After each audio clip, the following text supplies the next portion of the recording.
En este tono más o menos será, ¿no? No, pero hace tiempo que no hago entrevistas. Bueno, pues empezamos, si le parece. Sí.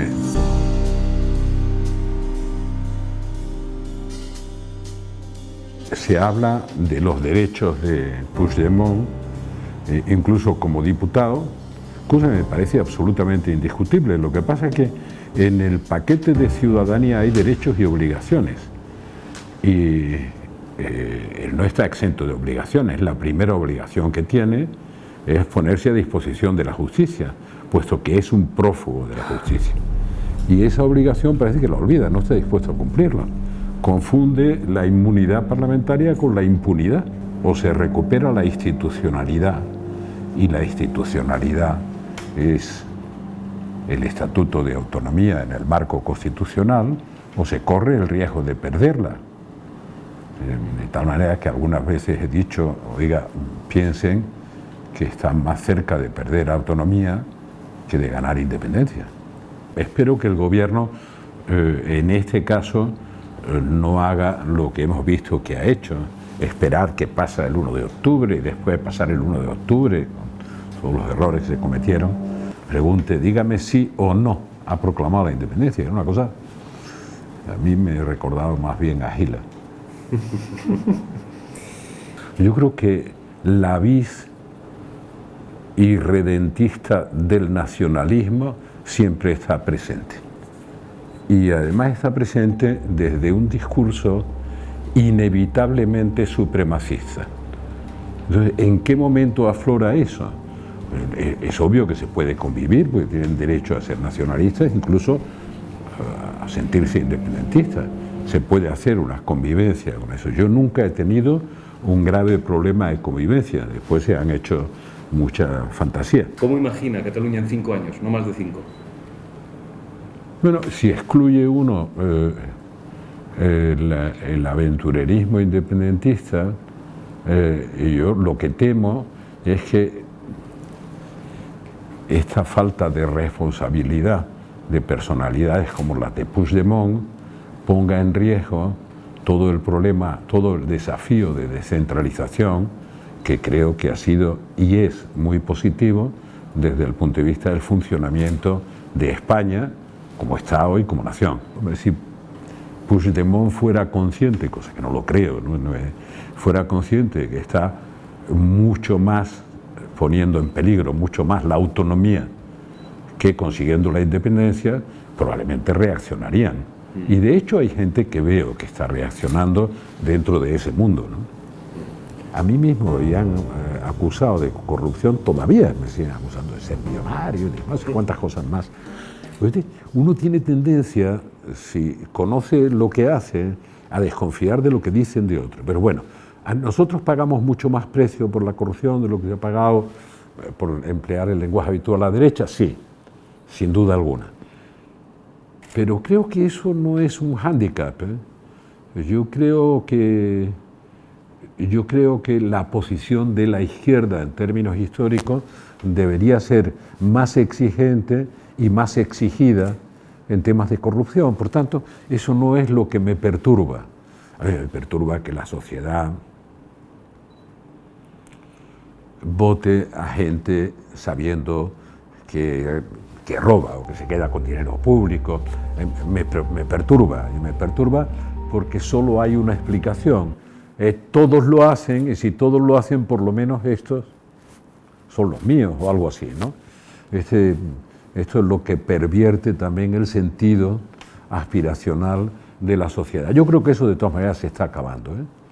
Yo creo que hay un ciclo histórico en el que eso está acabando. Cuando nosotros estábamos gravemente azotados por los casos de corrupción que deterioraron gravemente al gobierno, todo el aparato casi institucional de corrupción que se está discutiendo ahora en los tribunales ya estaba montado. Nunca he sentido bochorno ni por el comportamiento de Chávez ni por el comportamiento de Griñán. En realidad, si se acercan a lo que se está discutiendo ahora y lo que pide la Fiscalía, no me voy a extender, pero es bien curioso. Ahora la Fiscalía dice no se está discutiendo si se han quedado o no con dinero. En el caso de Chávez ni siquiera se está discutiendo que haya malversado fondos públicos. Y en el caso de Griñán hay una duda, la del Supremo decía que no y tal. Bueno, da igual, no era ni siquiera un caso de malversación de fondos. Entonces se está penalizando una técnica presupuestaria. ¿Es delito o no esas transferencias de financiación? Si me preguntan por Griñán y por Chávez, voy a decir, no hay más que ver cómo viven, punto. ¿Las puertas giratorias son corrupción? No, depende, no depende, depende. Por ejemplo, ¿sería considerada una puerta giratoria que alguien que tiene un puesto como funcionario en la universidad pase por la administración, por la representación parlamentaria y siempre tenga reservado su puesto en la universidad o en la judicatura o en cualquier parte? ¿Sería al final lo más seguro ser parlamentario si uno tiene un puesto en la administración? Seguro que cuando deja de ser parlamentario lo recupera sin más. ¿Es eso una puerta giratoria? No parece, ¿no? Parece un poco exagerado. ¿Sería una puerta giratoria que alguien, después de hacer su función pública, se dedique a una actividad privada, la que sea, respetando, como es natural, respetando la ley o tal? Yo creo que hay un proceso de empobrecimiento grave de la responsabilidad política si se exagera el concepto de la puerta giratoria. ¿Qué es lo que me sorprendió con las incompatibilidades en el último debate cuando se inauguró el nuevo Parlamento? Me sorprendió que el Partido Socialista propuso que todos los que habían pedido compatibilidad de todos los grupos, los que fueran, pasaran por un hearing parlamentario para aclarar a qué iban a dedicar esa segunda actividad. O sea, no es decir, compatible con hacer conferencias cobrándolas o no, con hacer programas de radio y de televisión cobrándolos o no, con hacer... Dice, a ver, explíqueme un poco más, ¿no? Porque sí o no. Dice, bueno, me sorprendió que los partidos se opusieran a que esa comisión del diputado recibiera a los que querían compatibilidad para que les explicaran con un poco más de detalle en qué consistía la compatibilidad.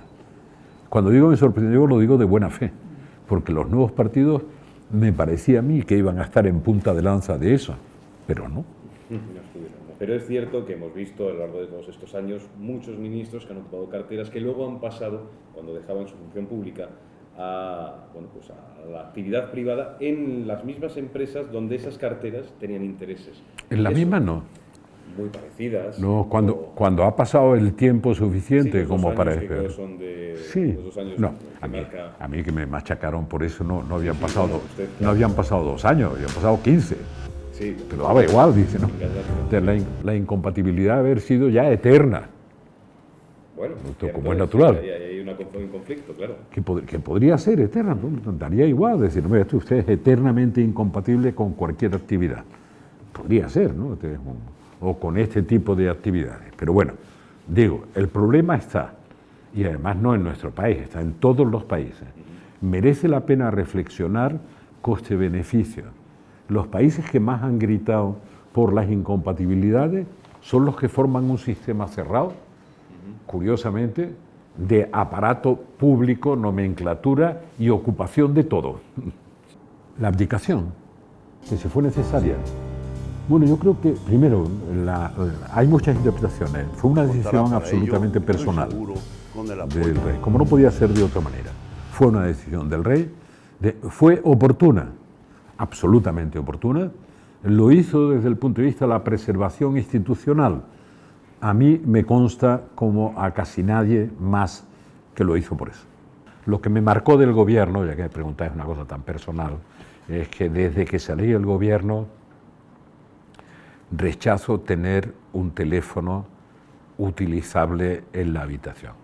Y cuando estoy en un hotel me pongo en la otra parte de la cama, que es ridículo. Mi teléfono está ahí. No, yo me sigo sintiendo rebelde conmigo mismo y con lo que veo que es injusto y que habría que cambiar. Yo creo que para ser rebelde contra la injusticia tiene que ser rebelde con uno mismo, es decir, no conformarse, para entendernos, pero bueno. Y también hay una desviación que tiene poco que ver con esta conversación. a mí me ha interesado más la política que el poder. Pero claro, sin el instrumento del poder, la política es pura influencia. O sea, si no entiendo mal, se sigue considerando un ciudadano de izquierdas. No, es que lo soy.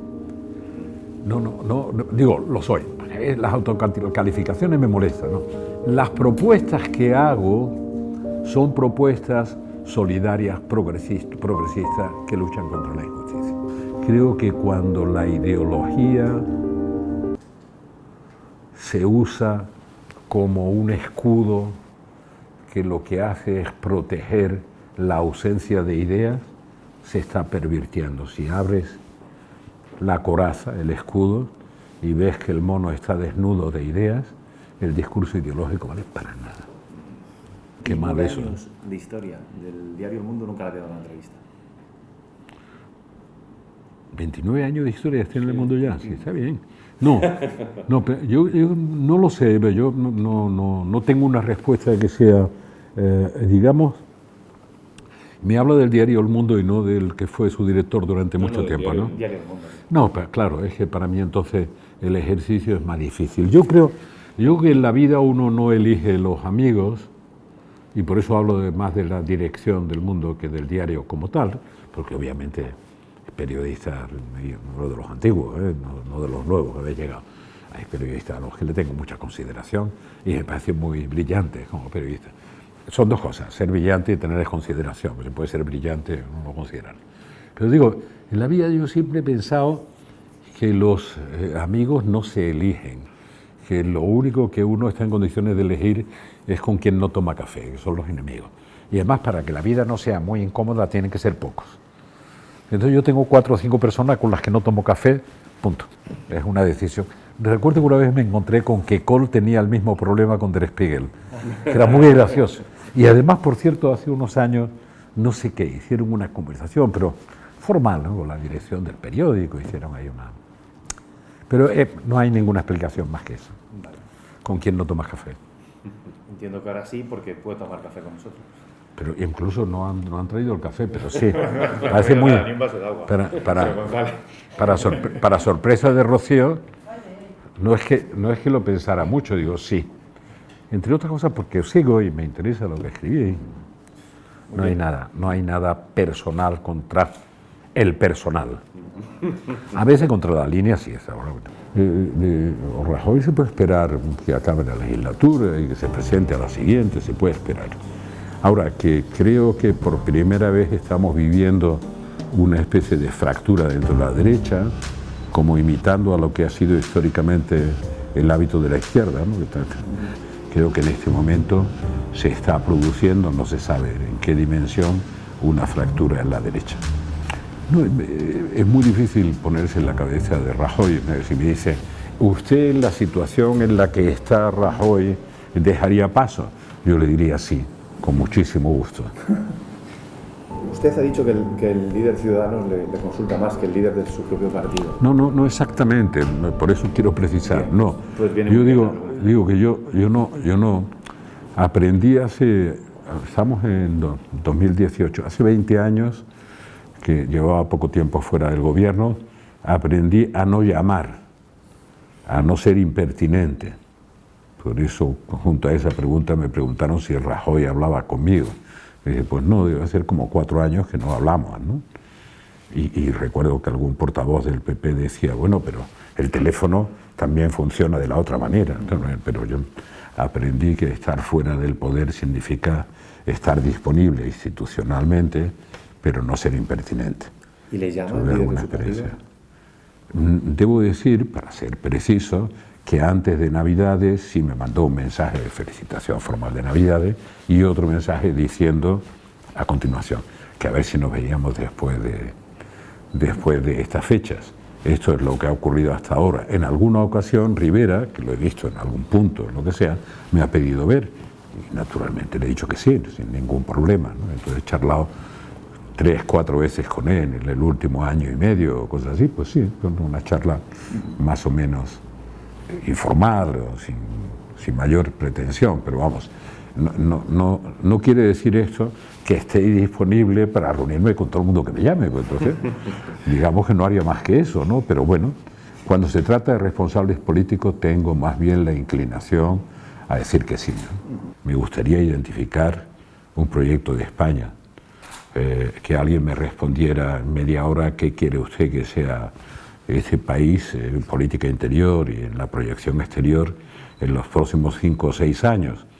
Entre otras cosas porque mi convicción es que no hay otra respuesta para afrontar el tema de Cataluña que es que tener un proyecto de España que sea ilusionante.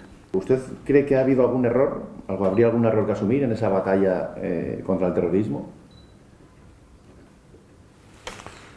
No estoy seguro, si lo veo en perspectiva histórica, no hablo personalmente, no estoy seguro. De lo único que estoy seguro, porque lo sé, porque lo he conocido, es, como digo ahora en el proceso de paz de Colombia, todos los presidentes lo intentaron y por las razones que sea, no se produjo hasta hace pocos años, ¿no? 10 años, ¿no? Pero creo que es difícil de analizar. La democracia ha ganado esa batalla, claramente. Yo creo que deberíamos estar dispuestos a revisar la Constitución en serio, y a mí no me importaría que se hiciera desde el artículo 1 hasta el último, de revisión. Entre otras cosas porque me daría una enorme alegría pensar que muchos de los que la quieren liquidar se la leerían por fin. Y fuera artículo por artículo comparándola, porque al final una revisión constitucional o una constitución se hace teniendo en cuenta las necesidades de tu país y utilizando el derecho comparado. Fue lo que hicimos los que hicimos la Constitución hace 40 años. Bueno, pues la Constitución española, deberíamos, para empezar, respetarla, pero para respetarla hay que conocerla, uno no respeta lo que no conoce. Bueno, la Constitución española, que nunca ha sido asumida en ese sentido como el hito histórico que supuso, 40 años después lo podría ser.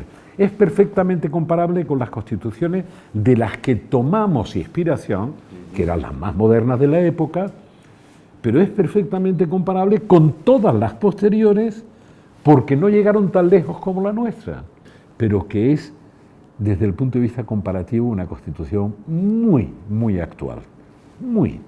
Por eso cuando hay un incidente como el que hay en estos días, yo creo que hay que, de verdad, hay que ser garantista, pero además de ser garantista, hay que exigir un espíritu cívico.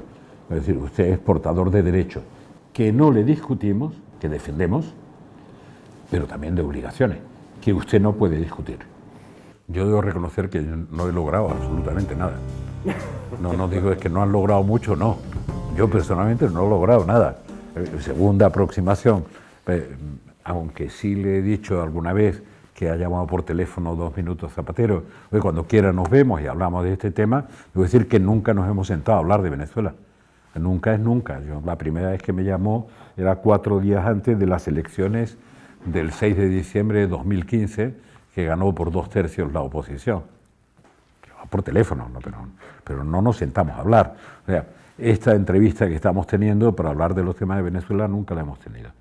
Y estoy absolutamente seguro de que Maduro no va a ceder nada, ni en los derechos constitucionalmente exigibles, ni en la equidad en una confrontación electoral posible. Es más, la tentación de Maduro es elegir a quien se presenta por parte de la oposición, excluyendo a los demás. ¿Y la oposición juega con las cartas limpias? Yo no tengo la información al minuto. Yo creo que juega de buena fe, ahora dividida y un poco con síndrome de Estocolmo.